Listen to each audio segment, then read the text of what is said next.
기도하겠습니다. 하나님, 아침, 오전, 아버지 우리의 주님의 이 말씀으로 우리의 영혼을 깨우기를 소망합니다. 말씀으로 우리의 맨 걸음걸음마다 우리의 길을 인도하여 주시고 밝혀주셔서 아버지 그때마다 주님께서 이 길이 옳은지 그른지를 알려주시는 놀라운 은혜를 우리가 소망하며 나아가오니 오늘 이 말씀을 통해서도 아버지 우리의 삶에 이 말씀에 옳고 그름에 따라서 우리 행동할 수 있는 기준을 우리에게 밝히 보여주시고 또한 그 밝히 보여진 그 길을 우리가 차곡차곡 순종하며 따라갈 때에 주님께서 예비하신 아름다운 축복이 우리에게 임하게 하여 주옵소서. 오늘 신명기 말씀을 봅니다. 모세가 이스라엘 백성들을 바라보며 안타까운 마음으로 주님의 말씀을 선포하고 또한 그 말씀을 순종하기를 원했던 그 마음이 아버지 우리 가운데 가득히 임하게 해주시고 아버지 우리 삶 가운데 이 말씀에 순종하며 온전히 따르는 결단과 또한 그 결단을 통해서 마음의 평안함과 기쁨이 넘치게 하여 주옵소서. 모든 말씀 예수님의 이름으로 간절히 기도합나이다. 아멘. 네, 오늘 신명기 우리 한 책으로 보도록 하겠습니다. 자, 저번 시간에 제가 이제 레위기까지 하면서 신명기는 무엇이다 라는 것을 잠깐 설명드렸죠. 지금 모세가 요단강을 건너기 직전까지 왔어요. 이제까지 출애굽을 해서 시내산에서 율법을 받고 그 율법을 받고 이제 바로 그 위에 이제 가나안 땅을 정복을 하려고 위까지 올라갔지만 거기서 정탐꾼들의 보고와 또 이스라엘 백성들의 불신앙 또 그 믿음을 없는 그 통하여서 이제 이스라엘 백성들이 다시 40년간 광야 생활을 시작을 했고 그게 다 끝나고 나서 이후에 이제 민수기 20장에 보다 보면 이제 이스라엘 백성들이 2세대 백성들로 다 채워지게 됐죠.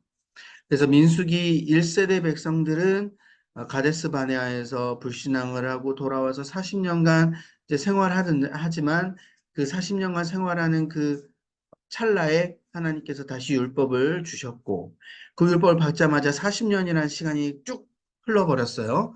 그래서 2세대 백성들로 다 채워졌고 이제 2세대 백성들이 다시 진군하기 시작을 해서 어디로 갔죠? 밑에 에돔, 그죠?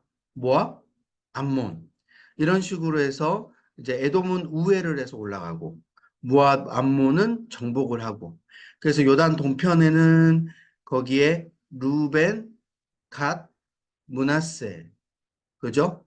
이 두 지파 반이 므낫세 반지파까지 해서 두 지파 반이 요단강 동편 지역에 정착을 하게 됩니다. 이때까지 한 게 다 모세가 했던 역할이에요. 이제는 요단강 서편으로 들어가서 이제 요단강을 건너가가지고 서편 지역을 이제 정복을 해야 되는데 우리가 알다시피 모세는 요단강 서편으로 들어갈 수가 없어요. 가나안 땅을. 르비딤에서 반석으로 지팡이를 반석을 치면서 이제 물을 내게 했는데 그 물을 내게 하면서 화를 냈죠. 그리고 하나님의 영광을 드러내지 않고 자기가 반석에서 물을 낸 것처럼 해서 그 사건을 통해서 너는 가나안 땅을 들어가지 못할 것이다. 하나님의 그런 저주와 같은 그런 말이 이제 모세에게 들려졌고 그게 이제 이루어질 때가 됐습니다. 이 모든 사건을 모세는 다 알고 있었어요. 그죠? 나는 요단강 들어갈 수 없겠구나. 서편으로 들어갈 수 없겠구나. 그래서 하나님께 요청을 합니다. 하나님 앞에서 정말 이 이스라엘 백성들이 요단강 서편을 잘 들어갈 수 있도록 정말 하나님 앞에 마지막을 요청을 하면서 이제 모세는 죽으려고 해요. 그런데 하나님께서 이제 마음이 짠하셨는지 이제 모세를 어떻게 합니까? 느보산, 비스가산이라는 곳으로 올라가게끔 만듭니다.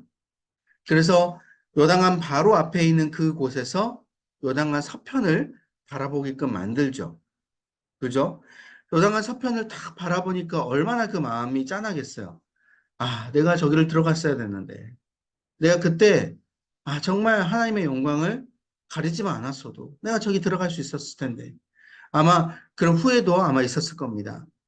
그렇지만 요단강 서편을 바라보고 다시 현실로 돌아오고 난 다음에 모세가 산으로 내려와서 이스라엘 백성들을 다 모아놔요. 다 모으고 이스라엘 백성들에게 할아버지가 손자에게 말하듯이 할아버지가 마지막 유언을 손자에게 하듯이 마지막 유언을 하기 시작하는데 그 바로 유언이 신명기이다라는 겁니다. 그래서 신명기는 장소의 이동이 없고 비스가산 밑에서 이스라엘 백성들과 함께 모세의 말을 듣는 장면이 바로 신명기예요. 자, 그래서 주제를 보면 2세대 백성들에게 주로 모세가 설교를 한 거예요. 유언을 한 거죠. 근데 2세대 백성들이 지금 어떠한 백성들입니까? 1세대 백성들이 어떻게 하나님 앞에 잘못을 해가지고 다 멸망했는지 뭐 이야기는 다 들었겠지만 실제적으로 다 눈으로 목도하진 못했고 하나님이 이렇게 이스라엘 백성들을 인도하시고자 했던 그 여러 가지 그 마음들을 아직까지는 제대로 깨닫지 못한 그런 상황에 있는 백성들이 바로 2세대 백성들이에요. 그러다 보니까 모세 입장에서도 마음이 어때요? 걱정이 되겠죠. 1세대 백성들처럼 저렇게 행동해서 멸망하면 어쩌나. 그래서 이들에게 약속의 땅에 들어가려면 어떻게 해야 되는가? 이 주제를 가지고 이제 설교를 하기 시작을 합니다. 너희들 지금 곧 약속의 땅에 들어간다고 해서 방심하지 말아라. 그리고 약속의 땅에 들어가서가 더 중요하다. 약속의 땅에 들어가면 너희들 이렇게 살아야 된다라는 것을 미리 언지를 해주는 거예요. 설교를 하는 거죠. 자, 그래서 이 신명기 설교를 쭉 보다 보면요. 이스라엘 백성들이 2세대 백성들이죠. 2세대 백성들이 정복할 거라는 걸 이미 다 모세는 알고 있어요. 가나안 땅을. 그런데 중요한 건 뭐냐? 이 백성들이 가나안 땅을 정복했을 때 가나안 땅에 지금 현재 가나안 백성들이 거기서 하나님을 믿지 않고 이방신을 섬기고 그렇게 믿음의 길을 저버린 그 모든 행동들을 이 이스라엘 백성들이 그대로 따라하지 않을까라는 것을 모세가 다 예측한 이 설교의 장면들이 다 나옵니다. 이 모세의 마음 가운데서 이미 다 이스라엘 백성들이 하나님을 떠날 것이다. 가나안 땅에 들어가서. 그러니까 지금 내가 한 말이 어떻게 되는 거예요? 다 맞게끔 다 되는 거죠. 모세가 한 말들이. 그러니까 2세대 백성들은 나중에 가나안 땅에 다 들어갔을 때 모세가 했던 말들이 다 현실로 이루어지는 것을 보고 이스라엘 백성들이 모세를 어떻게 생각해요? 모세님의 말이 맞았구나. 우리가 모세의 말을 듣지 않아서 우리가 이렇게 심판을 받게 되고 하나님 앞에 이렇게 버림을 당하게 되는구나라는 것을 깨닫게끔 모세는 지금 이미 설교를 생각하고 했다라는 겁니다. 그러니까 나중에 이스라엘 백성들이 발뺌을 하지 못하도록 저는 뭐 모세가 나중에 예전에 죽을 때 우리한테 이런 말 하지 않았는데요. 우리는 몰랐는데요. 그건 1세대 백성들에게 말한 거잖아요. 우리 선조들에게 말한 걸 우리는 그냥 이야기는 듣긴 들었는데 그 제대로 우리는 못 들었어요. 라는 것을 방지하기 위해서. 그러니까 어떻게 보면 심판을 물론 막기 위한 설교도 있지만 그죠? 너무나도 안타까운 마음이 있잖아요. 막기 위한 마음도 있지만 두 번째 마음은 너희들이 이미 그렇게 하나님을 떠날 거라는 걸 아니까 내가 아무리 말해봐야 아니까 너희들 나중에 발뺌이라도 못하게끔 너희들 왜 심판을 당했을 때 하나님 앞에 원망을 하지 못하게끔 바로 모세가 이렇게 설교로 남기게 된 겁니다. 그러니까 이제 생각해보세요. 하나님께서 우리에게 말씀하신 이유는요. 우리가 이미 어떻게 하실지를 이미 알아요. 야, 너 그 길로 가지 말아라. 너 그 길로 하면은 내가 뭐 예를 들어 심판을 하겠다. 예를 들어 하나님께서 우리에게 말씀을 통하여서 이미 알려주신다는 거예요. 근데 하나님은 이미 알고 있어요. 그렇게 말해도 우리가 지금 당장 이 길을 떠날 거라는 걸 이미 알고 계셔요. 죄악을 저지를 것이라는 걸 알고 계시죠. 그럼에도 불구하고 하나님께서 말씀을 주시고 메시지를 주시는 이유는 그거를 방지하기 위한 목적도 있지만 플러스 우리에게 그거에 대해서 하나님께서 말씀하신 것에 대해서 더 이상 원망하지 않도록 하나님이 왜 이렇게 하셨는지를 제대로 깨달을 수 있도록. 그래서 나중에 이스라엘 백성들이요, 사사기를 들어가고, 나중에 이제 그렇게 뭔가 이제 여호수아 때 이후에 이제 이 굉장히 하나님 앞에 심판당하는 상황이 왔을 때 모세가 했던 그 율법들이 이미 이스라엘 백성들은 이미 알고 있는 그런 모습들을 보여지게 돼요. 그러니까 하나님 앞에 왜 하나님 우리 백성들이 이렇게 했습니까? 라고 원망불평하는 그런 부분들이 이스라엘 백성들에게 없게 돼요. 사사기의 패턴 중에 보면은 하나님이 이스라엘 백성들을 심판하죠. 심판하고 났을 때 이스라엘 백성들이 쭉 긴 시간 동안 하나님 앞에 부르짖습니다. 그 부르짖는 그 내용들은 우리가 유추한 건데 하나님을 원망하는 게 아니라 하나님 우리가 잘못했습니다. 용서해 주세요. 라는 그 부르짖음이에요. 그러니까 하나님께서 그 원망을 들으신 게 아니라 잘못했습니다라는 그 회개의 말을 듣고 나서 이스라엘 백성들을 불쌍히 여기시고 누구를 세우십니까? 사사를 세우시죠. 그래서 그 사사를 통해서 이스라엘 백성들을 구원하는 이런 사이클을 우리가 보게 돼요. 그러니까 이미 이스라엘 백성들은 발뺌하지 못하는 상황이고 모세가 했던 이 율법에 대한 내용, 이 모든 것들을 이스라엘 백성들 다 알고 있다라는 거예요. 이해되시죠?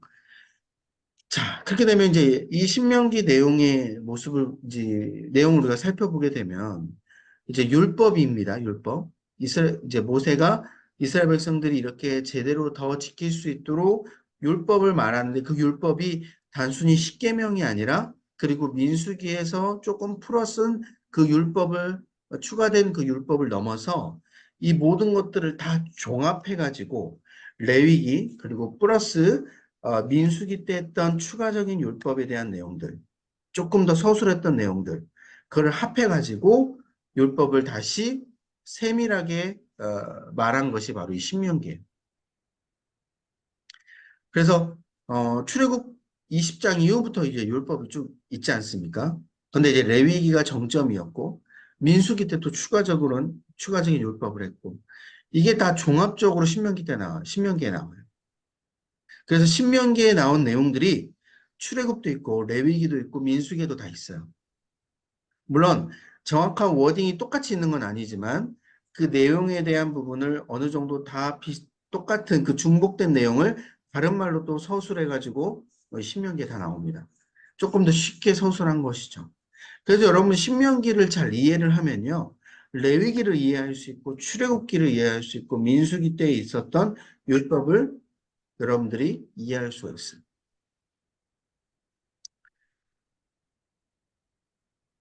자, 그래서 특징 및 구성을 보면 출애굽한 지 드디어 40년이 지났습니다. 그리고 그 40년이 끝난 11월 1일이에요. 끝날 때쯤 11월 1일. 이제 두 달밖에 남지 않았죠. 이제 40년이라는 이제 기간이 끝날 때 보면 이때 모세의 세 번의 회고 설교를 먼저 합니다. 세 번의 회고 설교. 여러분 회고라는 게 이제 단순히 이제 율법을 이야기하는 거라기보다는 지난날 1세대 백성들, 그리고 모세 자신이 1세대 백성들을 왔던 그 모든 길을 회고를 하면서 그때 하나님께서 이런 율법을 주셨는데 이스라엘 백성들은 이거를 듣지 않아서 이런 일이 펼쳐졌고 그래서 지금 이렇게 왔다라는 그 회고 설교를 하게 되는 것. 그래서 우리가 예를 들어 자녀들이나 손녀들에게 이야기를 해주잖아요. 엄마 아빠가 할아버지 할머니가 이렇게 살아왔는데 그때 할머니 할아버지가 굉장히 그때 후회를 했어. 그때 이거를 실수했기 때문에. 그러니까 너는 이런 실수를 하지 마. 라고 우리가 이야기해 줄 때가 있잖아요. 그런 회고 플러스 단순히 회고에서 끝나는 것이 아니라 할머니, 할아버지가 모세가 겪었던 것들을 다시 반복하지 않도록 연결을 시켜줘서 이야기를 해줍니다. 그러니까 얼마나 친절합니까? 그죠? 굉장히 그 마음이 들어가 있어요. 모세의 마음이. 그래서 이 신명기의 이 분위기를 보면요. 굉장히 딱딱한 게 아니에요. 딱딱한 게 아니라 마음이 너무 좋아. 이 율법을 말하긴 하지만 그 율법에 모세의 마음이 다 들어가 있기 때문에. 그래서 불순종에 따른 징계와 순종에 수반되는 그 축복을 이야기를 해주고 있습니다. 모세가 이거를 정확하게 짚어주고 있어요. 불순종했기 때문에 내가 이렇게 심판당했고, 너희들이 순종하면, 앞으로 순종하면 이렇게 축복을 하나님께서 주셔. 이걸 지켜야 돼. 그리고 두 번째는 언약을 잘 지키는 백성이 되게 하기 위한 목적으로 당부를 전합니다. 그래서 들어갔을 때, 가나안 땅에 들어갔을 때도 이 언약을 잘 지켜야 돼. 만약에 들어갔을 때 언약을 잘 지키지 않으면 하나님께서 너희들을 심판하실 거다. 그대로 가나안 땅을 다른 민족에게 주실 것이다. 라고 이제 경고의 메시지도 들어가 있는 것이죠. 자, 그래서 신명기는 총 34장인데요. 보시면 1장부터 4장까지 역사적 회고를 해요. 아까 말했죠. 요당은 동편 지역에서 이제 모세가 회상을 합니다. 이스라엘 백성들을 모아놓고. 그래서 그 1세대 백성들의 불순종의 스토리를 다 이야기해 주는 거예요. 그래서 자신이 가나안 땅에 들어가지 못하고 앞으로 2세대 백성들이 그대로 들어갈 거니까 너희들 1세대 백성들이 이런 식으로 가데스 바네아에서 정탐꾼의 믿음 없는 고백 그리고 40년간 광야 생활을 했다라는 거. 이것이 너희들에게는 결코 없어야 된다. 그래서 이제는 너희들과 하나님께서 함께 하실 것이고 나는 이제 없지만 그죠? 모세 입장은 이제 없는 거예요. 없지만 너희들이 들어가서 여호수아와 그 위에 많은 지도자들을 잘 따라라 라고 이야기를 하는 겁니다. 자, 특별히 이제 이 부분에 있어서는 굉장히 이제 안 좋은 부분들을 회고를 많이 하잖아요. 그죠? 그러니까 한 번 믿음 없는 2세대 백성들은 이렇게 생각할 수 있잖아요. 아, 1세대 백성들이 물론 그 앞선 뭐 여러 가지 하나님께서 이제 경고도 하시고 하셨지만 아니 그렇게 가데스 반에 한 번 그 믿음 없는 고백을 통해서 이렇게 40년이나 뭐 40일도 아니고 뭐 물론 조금 더 하면 한 달, 두 달도 아니고 아니 어떻게 40년이나 이렇게 뺑뺑이 돌리면서 다 죽일 수 있나? 아니, 그전에는 용서해 주시지 않았나? 근데 왜 여기서는 이렇게 다 죽여야만 했나? 하나님에 대한 굉장히 왜곡된 안 좋은 시선을 가질 수 있다는 거죠. 하나님이 무서워. 그러니까 그런 시선을 이 모세가 없애주기 위해서 이거는 이렇게 하나님께서 분명히 경고하셨고 이제까지 많은 세월을 하나님께서 참으셨고 하나님의 이 계획 안에 이렇게 우리가 가게 되는 것이니까 너희들이 이것을 기억했을 때 하나님은 결코 사랑이 없는 하나님이 아니라 무서운 하나님이 아니라 하나님은 언약의 하나님임을 축복의 하나님을 너희가 기억해야 된다라는 것을 알려주고 싶었던 거예요. 그러니까 이때는 여러분들 모세오경이라고 하잖아요. 모세오경이 아마 이때 완성됐을 것이고 그 앞선 모세가 어떻게 태어났는지 그리고 더 앞서서 아브라함을부터 시작해가지고 창세기죠. 아브라함 때부터 해가지고 하나님의 백성이 어떻게 지금까지 이루어져 왔는지에 대해서 쭉 풀 스토리로 거기에 대해서 이 모세가 아마 적었을 것이다. 물론 신명기에는 아브라함에 대한 뭐 이야기, 뭐 이삭에 대한 이야기 이거 뭐 다 나오진 않지만 모세가 그거를 기술함을 통해서 이스라엘 백성들에게는 이것을 남겨줬고 모세오경을 남겨줬고 그리고 그 이후에 이 모든 모세 이후에 태어나고 이후부터 하나님께서 인도하신 것에 대해서는 모세가 직접 구두로 이야기함을 통해서 이스라엘 백성들이 하나님에 대한 왜곡된 시선을 갖지 않도록 모세가 이제 이야기를 했다는 것이죠. 그러니까 구약 성경에 우리가 이제 모세경도 마찬가지지만 구약 성경의 대체적인 이미지를 보면요. 하나님은 심판의 하나님, 그죠? 무서운 하나님, 이런 이미지가 많이 있어요. 그런데 자세히 들여다보면 하나님께서 심판에 대한 그 이면에 대한 마음은 우리가 잘 되기를 원하는 마음, 하나님의 축복을 받기를 원하는 마음, 그것이 있다라는 거예요. 왜? 하나님 기준이 정확하시기 때문에. 그 기준이 정확하지 않으면 많은 이스라엘 백성뿐만 아니라 많은 이들을 다 용서해 줘야 돼요.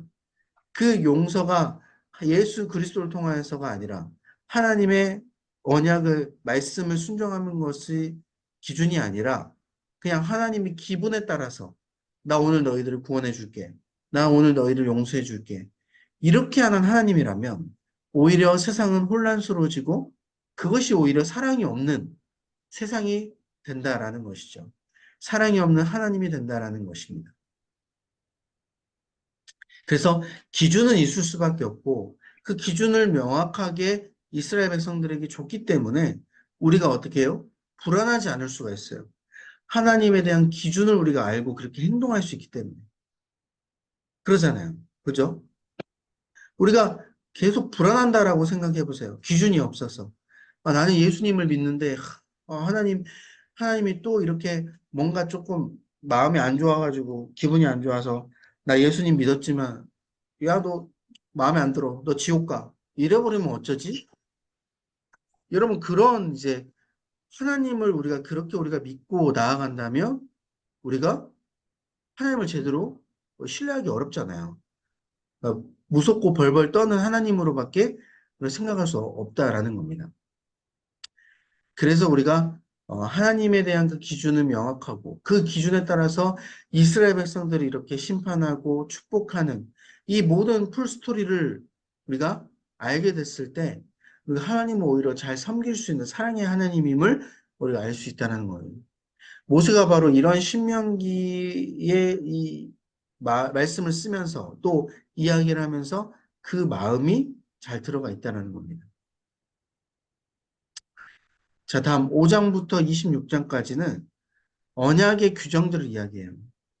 자, 먼저 5장에서 11장까지 하나님에 대해서 알려줍니다. 하나님이 어떠한 분인가? 그러니까 레위기나 또 출애굽기나 보시면 뭐가 나왔어요? 십계명에 뭐라 나왔어요? 나 외에는 다른 신을 섬기지 말라라고 나와 있죠. 그죠? 그러니까 봐보세요. 하나님은 이 세상에 단 한 분이신 하나님입니다. 라는 워딩이 적혀져 있는 게 아니라 나 외에는 다른 신을 섬기지 말라. 쉽게 얘기하면 다른 신은 가짜 신이고 그 신은 없다라는 의미가 내포되어 있는 거예요. 어떤 형상도 만들지 말라. 그것은 가짜 신이다. 이것들이 다 내포되어 있는 거를 포함시켜 가지고 모세는 유일신이다. 하나님은 단 한 분이시다. 신이라는 건 단 한 분이시다. 하나님밖에 없다. 라고 워딩을 이야기해 주면서 유일신에 대해서 설명을 해 줍니다. 그러니까 이 유일신이라는 건 다른 신은 없는 거니까 다른 신에게 절하는 것은 있을 수가 없는 일이죠. 그렇게 다 풀어서 설명을 해 주는 거예요. 모세가. 그리고 왜 지금 이스라엘 백성이 출애굽하고 광야 여정을 지나고 있는가? 이걸 이야기했을 때 지금 이스라엘 백성들을 아브라함 때부터 택하해 주셔가지고 그 아브라함의 백성들이 이제는 지금 이곳 애굽에 하나님께서 주시는 축복의 땅이 있는 게 아니라 가나안 땅이 축복의 땅이고 그 가나안 땅에서 한 민족으로 자주 주권을 가진 민족으로 그 자주 주권이란 건 다른 민족에게 영향을 받지 않고 오직 하나님의 주권을 가진 민족으로 그렇게 살기를 원하는 그런 하나님의 마음으로 이렇게 출애굽을 시켰다라는 것이죠. 그래서 하나님이 어떻게 이 출애굽을 시키고 어떻게 가나안 땅에 들어가게 했는지를 그 은혜를 기억하게 되면 단순히 어떤 무서운 그 통치자의 하나님, 그런 하나님이라기보다는 우리 가운데 은혜를 주셔서 우리를 구원해 주신 하나님, 축복을 주시려고 하는 하나님, 그 은혜를 우리가 기억해야 됨을 조금 더 주장을 하고 있는 거예요. 이 모세는. 그래서 특별히 아까 좀 전에 말씀드렸지만 이 유일신이라는 게 굉장히 중요합니다. 다른 건 신이 없어요. 하나님은 오직 한 분이시는 것에 대해서 그 기준이 너무나도 가장 중요함을 이야기를 해주고 있어요. 그래서 가나안 땅에 들어갔을 때 하나님의 은혜를 기억하지 않고요. 그죠? 가나안 땅에 들어갔을 때 하나님께서 이렇게 우리를 인도해 주신 것이다. 라는 그 은혜를 기억하지 않고 다른 신의 은혜를 생각하고 다른 신이 우리를 가나안 땅으로 인도했다라고 생각한다면 그게 이제 하나님께서 이제 완전히 화가 나시는 거죠. 그거를 참을 수는 없는 거예요, 하나님께서. 그래서 모세가 정확하게 강조해요. 하나님은 이러하신 분이기 때문에 야, 자, 너희들이 직접 선택해라. 너희들이 하나님의 은혜를 기억해서 하나님을 순종할지, 하나님 앞에 나아갈지, 그래서 순종을 받을지, 아니면 반대로 하나님의 은혜를 기억하지 않고 이방신이 우리를 가나안 땅으로 인도해서 그 이방신이 우리에게 뭔가 은혜를 주는 것처럼 생각해서 순종하고 그 이방신을 따라서 그렇게 해서 너희들이 축복 저주를 받을지 그걸 너희들이 양자택일하라. 여기에 대한 이 언약의 특성들이 너무나도 강조되어 있어요. 이 신명기는 그래서. 그래서 여러분 언약이라는 게 뭐예요? 언약. 너와 내가 계약을 맺는 거예요. 계약. 여러분 계약이 뭔지 알죠? 내가 주는 게 있으면 상대방도 나에게 주는 게 있어야지 계약이잖아요. 일방적인 계약은 없습니다. 그래서 이 언약이라는 계약을 맺어 있어요. 근데 이 계약이라는 게 공평한 계약이 아니에요. 세상적으로 보면 계약이 공정해야 되잖아요. 내가 오라는 것을 상대방이 줬으면 상대방이 나에게 오라는 것을 줘야지 계약이 성립이 되는 건데 지금 이 계약은 불공정한 계약이 맺어졌어요. 자, 이스라엘 백성들은 하나님 앞에 뭐만 주면 돼요? 순종하기만 하면 돼요. 하나님만 따르기만 하면 돼요. 그죠? 근데 하나님은 그 이스라엘 백성들의 모습을 보고 무엇을 줍니까? 이스라엘 백성들을 먹여주고 재워주고 축복의 땅으로 인도해서 그 많은 곡식들을 주고 다른 민족들로부터 그 막아주고 침략을 막아주고 여러분 이게 불공정한 계약이잖아요. 그죠? 공정한 계약이라고 할 수가 없는 거예요. 그런데 하나님은 그럼에도 불구하고 너희들 일만 주면 하나님을 따르기만 하면 내가 이 모든 것들을 다 줄게. 하나님 앞에 하나님께서 그렇게 불공정한 계약을 먼저 제안을 하신 거죠. 그래서 이스라엘 백성들이 선택하는 것만 남아 있습니다. 내가 어떻게 할지만.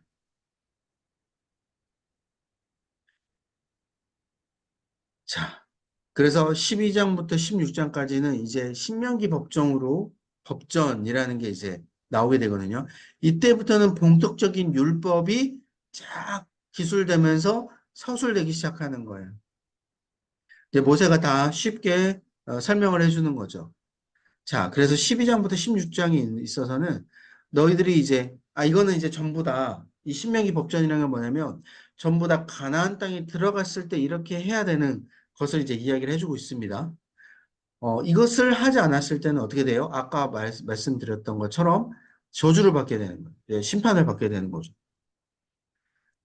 자, 그래서 12장부터 16장 예배와 관련된 율법. 레위기 예배의 율법하고 관련되었어요. 그런데 이것을 더 이제 쉽게 풀어서 이 신명기에 이야기를 해주는 거죠. 그래서 이 레위기 때 여러분 저번 주에 배웠죠? 번제, 소제, 그죠? 속죄제, 속건제, 화목제, 이 뭐 제사 그리고 그 제사 안에서도 하나님 앞에 예를 들어 내가 서원할 때 어떻게 해야 할지 감사를 할 때 어떻게 할지. 다 배웠죠, 여러분? 기억나시죠? 만약에 기억 안 나시면 한 번 더 영상을 보시고, 레위기 한 번 더 보세요. 아무튼, 이 레위기 율법과 관련된데 좀 어렵잖아요. 레위기 율법만 보서는. 그러니까 이거를 더 상세하게 풀어 쓴 거예요. 야, 너희들 하나님 앞에 이제 제사를 예배할 때 너희들이 온 마음과 전심으로 하나님 앞에 예배를 드려라. 단순히 가가지고 막 각을 뜨고 이런 것도 이제 더 중요하지만 그걸 넘어서 너희들이 그 각을 뜰 때 이렇게 마음을 품고 하나님께서 이렇게 해야 된다. 하나님 앞에. 그래서 이 모든 것들이 예배와 관련된 율법으로 더 나와 있고요. 그 다음에 이 율법을 보게 되다 보면 중앙성소 사상이라는 게 나와요. 이게 이제 좀 중요한 부분인데 중앙성소 사상이 뭐냐면 가나안 땅에 이제 정착하잖아요. 그리고 이스라엘 백성들이 이제 이후에 다 땅 분배를 해가지고 이제 딱 안정하게 정착을 합니다. 자, 그렇게 되면 어떻게 돼요? 그 전에는 회막 중심으로 해서 예배를 드렸잖아요. 아직 땅을 정복하지 못했기 때문에 많은 이스라엘 백성들이 움직이면서 그 회막을 중심으로 모여서 제사를 드렸단 말입니다. 그런데 이제는 정착하게 됐으니 회막이 움직이지 않아요. 그래서 회막이 필요해요? 안 필요해요? 그러니까 움직이는 게 필요해요? 안 필요해요? 안 필요하잖아요. 그러니까 회막을 고정을 시켜요. 어디에 고정을 시키냐?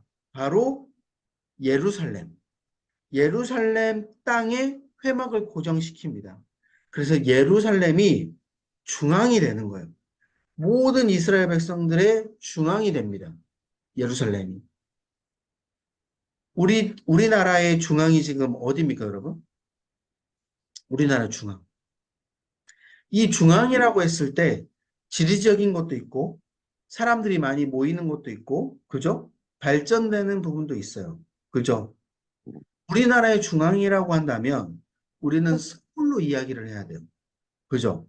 지리적인 중앙을 이야기하기보다는 무엇인가 의미가 있고 사람들이 많이 모여서 그곳 가운데 무엇인가 모든 것들이 퍼져나가는 문화적인 것들이 퍼져나가는 이런 것을 우리가 중앙이라고 생각을 할 수 있다라는 것.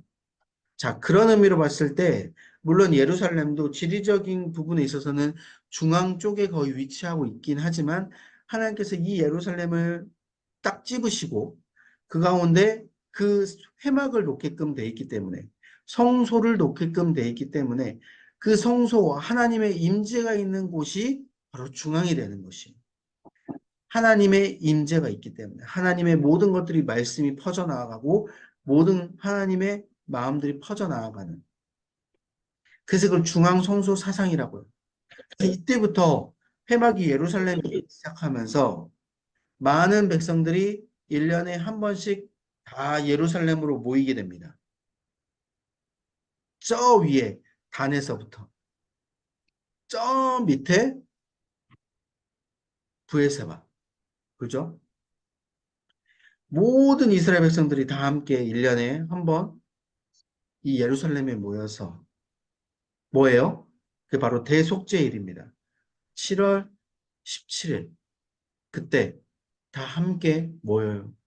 다 모여가지고 그때 하나님 앞에 제사를 드립니다. 그리고 이제 대속죄일 때 모이고 뿐만 아니라 6월절 기간에 모이게 돼요. 6월절 기간에. 이제 대속죄일에는 이제 주로 이제 하나님께서 이제 말씀하시고 율법을 말씀하시고 또 제사를 드리기를 이제 했지만 이후 가운데 이제 우리가 절기를 더 지키자 해가지고 이제 6월절에 모이기 시작을 하거든요. 그래서 6월절에서 하나님 앞에 나왔을 때 예배를 제사를 드리는 게 이게 이제 가나안 땅 이후에 생기게 된 거예요. 이때는 1년에 한 번씩 대속죄일에 모이게끔 하나님께서 말씀하셨고, 이후에 이제 정착하고 나서는 6월절, 이 절기 때, 가장 중요한 절기 때 모여야 된다. 해가지고 그때부터 이제 제사를 드리는데 여러분 제사를 드릴 때 어떻게 해요? 양과 가축을 다 데리고 와야 되잖아요. 저 위에 있는 사람들, 아래에 있는 사람들 얼마나 힘듭니까? 가축을 들고 오기가. 그래서 그때부터 나중에 보면 이 성소에서 가축을 팔기 시작합니다.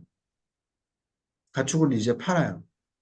몸만 와가지고 가축을 사는 거죠. 그리고 그 앞에서 가축을 이제 각을 뜨고 제사만 드려요. 근데 이게 시간이 지나면서 어때요? 이게 병폐가 되는 거예요. 병폐가. 그래서 가축을 싸게 팔아야 되는데, 원가에 팔아야 되는데, 많은 사람들이 그 가축을 어떻게 팔아요? 3배, 5배 이상 이윤을 남겨놓고 먹고 가축을 파는 거죠. 이 절기 때만 되면, 6월절 절기 때 되면.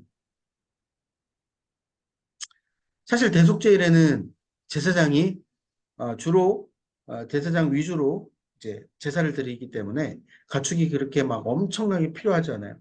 근데 6월절 때는 이제 다 같이 많은 사람들이 모여서 가축을 가져오기 때문에 이제 이게 병폐가 된 겁니다. 그래서 예수님께서 성전 청결 사건을 신약 시대 때 펼치게 된 거예요.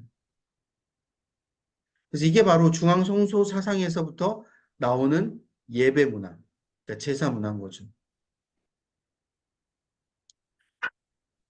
제가 적어놨네요. 예루살렘 성소에서만 왜 예배를 드려야 되는가? 이때 보세요. 이방 민족들은 이방신을 섬길 때 다 자기 집에서 섬겨요. 자기 신상을 가지고. 여러분 레위기에서도 마찬가지잖아요. 이방신을 섬긴 사람이 자기 제사장을 자기 이방신을 섬기는 제사장만을 차용해 가지고 레위인을 들여 가지고 자기 집의 제사장을 만들어 버리는 그런 사건들이 펼쳐지잖아요.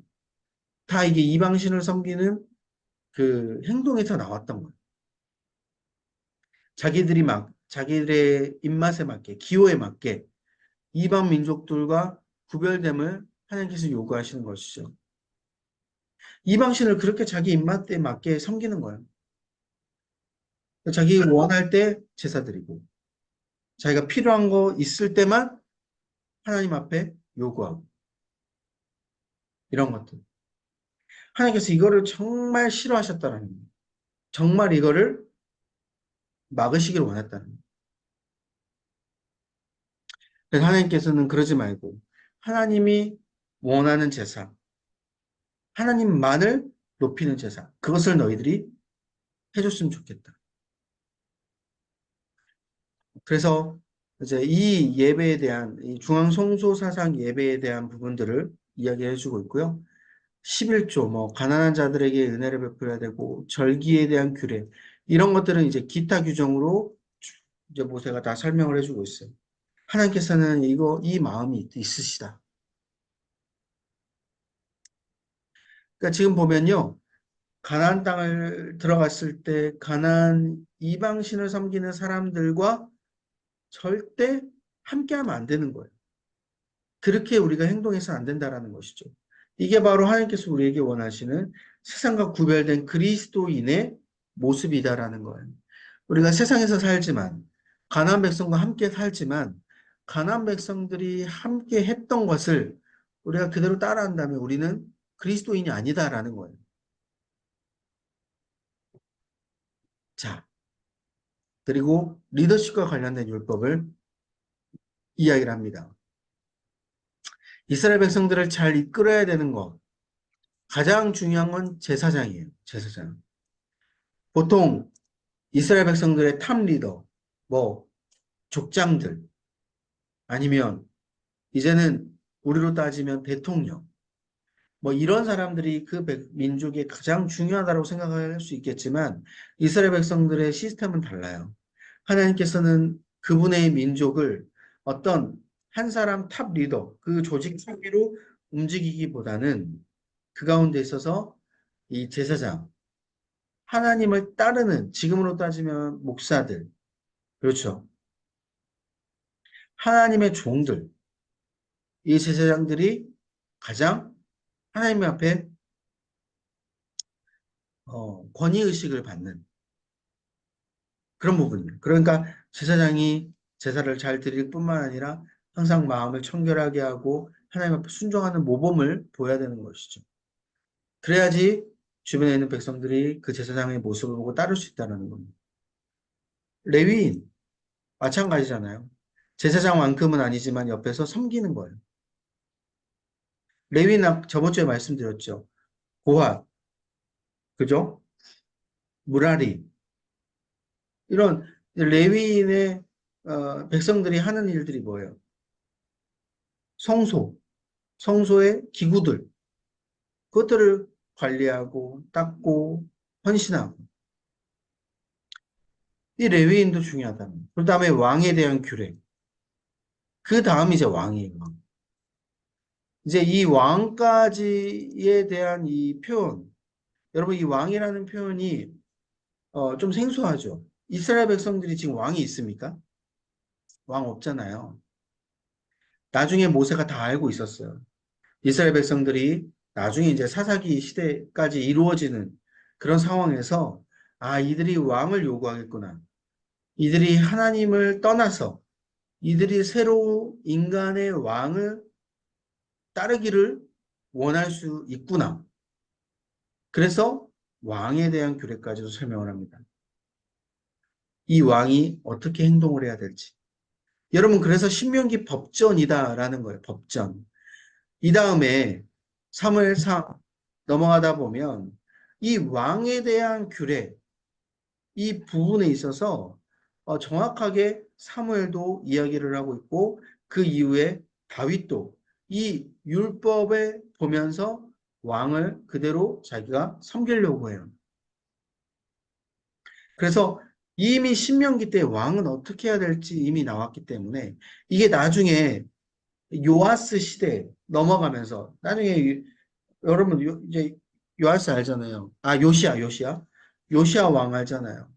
요시아 왕 때 어떻습니까? 이 율법이 발견되잖아요. 이 신명기 법전이 발견된 거예요. 이 신명기 법전이. 이 요시아 때 그동안에는 전혀 율법을 지키지 않았어요. 이스라엘 민족들이. 율법이 없었던 거죠. 쉽게 얘기하면. 율법이 뭐가 있었는지도 잘 몰랐어요. 근데 요시아 때 이 율법을 발견하고 이 율법을 제대로 다시 지키게 됐다는 거예요. 그래서 당시에 이 유월절 규례, 유월절 절기를 여호수아 때 이후에 처음 이 절기를 지키기 시작했다라는 말이 나오거든요. 얼마나 참 여호수아 이후 때부터도 정말 아무것도 지키지 않은 것을 우리가 알 수가 있습니다. 아무튼 그 법전이 여기에 들어가 있는 거고 왕에 대한 규례까지 여기 설명되어 있는 거예요. 그래서 리더는 백성들이 하나님을 잘 순종해야 되고 우상 숭배에 대한 철저한 배격에 앞장서고 사회의 정의를 세워야 된다. 공의, 사회의 정의, 하나님에 대한 순종 이 두 가지가 다 있어야 됨을 이야기를 해주고 있습니다. 어찌됐든 간에 하나님에 대한 순종이 먼저 우선이에요. 그다음 네 번째는 공동체 생활과 관련된 율법이에요. 이제 십계명 후반부 이웃 사랑과 이제 여기서 연관이 되어 있어요. 그래서 개인 관계와 공동체 관계에 초점이 맞춰져 있습니다. 십계명 때 작게 설명되어 있던 거를 더 이제 풀어서 써드린 거죠. 그래서 하나님이 사회를 이끌어 가시는 거, 이게 지금 배려가 있으시구나. 약자에 대한 배려도 있으시구나. 그리고 뭔가 공의롭게 하나님께서 이거를 체계를 만들어 주시구나. 라는 것을 여러분들이 다 알 수가 있습니다. 예를 들면 이런 거예요. 전쟁이 났어요. 그럼 남자들이 다 전쟁하러 나가잖아요. 그럼 나머지 남은 아내들, 자녀들, 그거 어떻게 할 거냐. 그걸 누가 지키는 사람이 있어야 되잖아요. 남자들을 다 나가게끔 못 나가게끔 하는 거예요. 이 옆에 이웃 가족들을 지킬 수 있는 최소한의 남자들을 남겨둡니다. 그리고 또 그 가족들이 이제 전쟁에 이제 남편들이 돌아왔을 때 바로 뭐 섬기거나 이런 거를 하지 않도록 가족들과 함께 시간을 보낼 수 있도록 만들어주는 거예요. 아니, 진짜 너무 하나님께서는 배려가 너무 크시잖아요. 그죠? 그러니까 이런 마음들이 여기 적혀져 있는 겁니다. 이제 여기는 이제 레위기에 들어있지 않은 추가적인 율법, 뭐, 이제 장자의 상속권, 아내의 순결권, 이제 이런 것들이 좀 추가되긴 했어요. 이제 이거는 이제 앞선 율법에는 나와 있지 않은 부분이긴 합니다. 그래서 예를 들면 장자가 그 상속권을 받게 된다. 그런데 예를 들면 그 장자가 이제 그 상속권을 받지 못했을 때, 장자가 이제 죽었어. 그랬을 때, 예를 들어 이제 둘째가 이제 받게 되고, 셋째가 받게 되고, 이제 이런 식의 어떤 율법들, 이런 부분들이 나와 있는 거고요. 아내는 순결을 지켜야 된다. 뭐 이런 건 다 당연한 부분인 거고. 자, 그 다음에 이제 27장부터 30장, 여기 이제 언약 예식이 나와요. 이제 이거를 이제 신명기 사관이라고 하거든요. 여러분, 신명기 사관이라는 게 뭐냐면, 이 신명기 때 나온 이 모든 이 관점, 이 언약, 이 부분들이 쭉 앞으로 모든 성경책, 앞으로 이제 열왕기상, 이 왕들의 역사들까지도 계속해서 이어져 갑니다. 이게 언약이에요, 언약. 그래서 말씀드렸죠. 이제 모세가 할 말을 다 했어요. 이제 모세가 율법에 대해서 말하고 이스라엘 백성들에게 이걸 꼭 지키길 원했다라는 그 마음들을 딱 표현했는데 이제 그러고 나서 이제 이스라엘 백성들을 이제 두 팀으로 나눕니다. 총 12지파잖아요. 12지파를 두 팀으로 나눠서 6지파는 에발산으로 가고 6지파는 그림신 산으로 올라가게끔 만듭니다. 그래서 모세가 선포하게 만들어요. 자, 너희들 내 말을 다 들었지? 다 들었으니까 이거를 안 지켰을 때 저주를 받게 될 것이다 라고 너희들 선포해라. 그래서 6지파는 하나님, 저희들은 모세님이 말한 이 율법을 우리가 만약에 지키지 않으면 우리는 저주를 받게 될 것입니다. 라고 선포를 해요. 그리고 6지파에게 또 축복을 선포하게끔 만듭니다. 하나님, 저희들은 모세님이 말한 이 율법을 우리가 지켰을 때, 잘 지켰을 때 주님께서 우리에게 축복을 주실 것임을 우리는 선포합니다. 믿습니다. 라고 그렇게 선포하는 거예요. 그래서 이것을 선포했기 때문에 그대로 이루어지게 된다라는 거죠. 그래서 모세가 나 너희들 하나님에 대해서 반역할 걸 다 알고 있어. 그리고 여기서 추방을 당할 걸 다 알고 있어. 그러니까 내가 너희들 이렇게 언약을 선포하게끔 시키는 거야. 나중에 너희들 분명하게 하나님 앞에 추방당했을 때, 심판당했을 때 내가 했던 이 언약을 분명히 너희들 기억해라. 에발산에서 저주를 선포했고 그리심산에서 잘 지켰을 때 축복을 받을 것이람을 선포했던 이 내용을 너희들 기억해라. 하나님을 원망하지 마라. 모세가 이렇게 엄포를 놓게 되는 것이죠. 자, 그렇지만 마지막에는 너희들이 심판당해도 그럼에도 불구하고 하나님은 너희들을 너무 사랑하시니까 이 땅으로 다시 귀환하게끔 만드실 것이다. 해서 포로 귀환까지도 하나님께서는 예언을 해버리셨어요. 귀환까지. 그러니까 이제 모세는요, 왕이 세워질 것도 이미 예언을 하고 했고, 이후에 이스라엘 백성들이 망해서 바벨론으로 끌려가고 페르시아, 바사에 다시 귀환을 해서 올 것인 이미까지도 이 모세는 이미 다 알고 있었다라는 거예요. 그러니까 대예언자죠, 모세는. 이게 바로 신명기 사관이에요. 에발산 선포, 그리스도산 선포, 언약을 선포하는. 그래서 이게 나중에 이제 포로 귀환하잖아요. 이스라엘 백성들이 포로 귀환하고 나서도 이것을 기억해요. 그리고 포로로 끌려갈 때도 우리가 이 신명기 사관에 우리가 이거를 지키지 않았기 때문에 바로 에발산이 저주했던 것이 이루어지는 것이다. 그들이 되게 슬퍼합니다. 이것을 기억하면서. 그래서 이게 너무 중요하다는. 자, 그리고 마지막 31장에서 34장까지는 미래에 대해서 이야기를. 자, 모세가 노래를 부르거든요. 모세가 이제 선포하게끔 만들고. 자, 너희들 미래에 반역을 할 것이다 하면서 막 어떻게 보면 여러분 이거 열받는 내용이에요. 이제 모세가 지금 자기 자손들을 축복을 해줘야지. 야, 너희들 이제 이렇게 잘 지킬 거고, 야, 너희들 잘할 거야 하고 격려해줘야지. 야, 너희들 하나님을 떠날 거야 하면서 막 노래를 합니다. 아, 참, 좀, 이렇게, 그렇죠. 마음이. 그래서 미래에 있을 그 반역을 막 노래를 하고요. 그러니까 모세는 이제 그만큼 이제 후손들이 하나님을 원망하지 않고 왜 이게 있었는지에 대해서 그들이 이제 잘 모르고 그렇게 하지 않도록 이제 모세가 이제 한 건데, 그리고 분명하게 이제 예언을 한 건데, 우리가 듣기로는 굉장히 좀 이제 안 좋죠. 격려를 해줘야 되는데. 아무튼 반역에 대해서 노래하고 이제 이후에는 이제 회복에 대한 노래를 이제 부릅니다.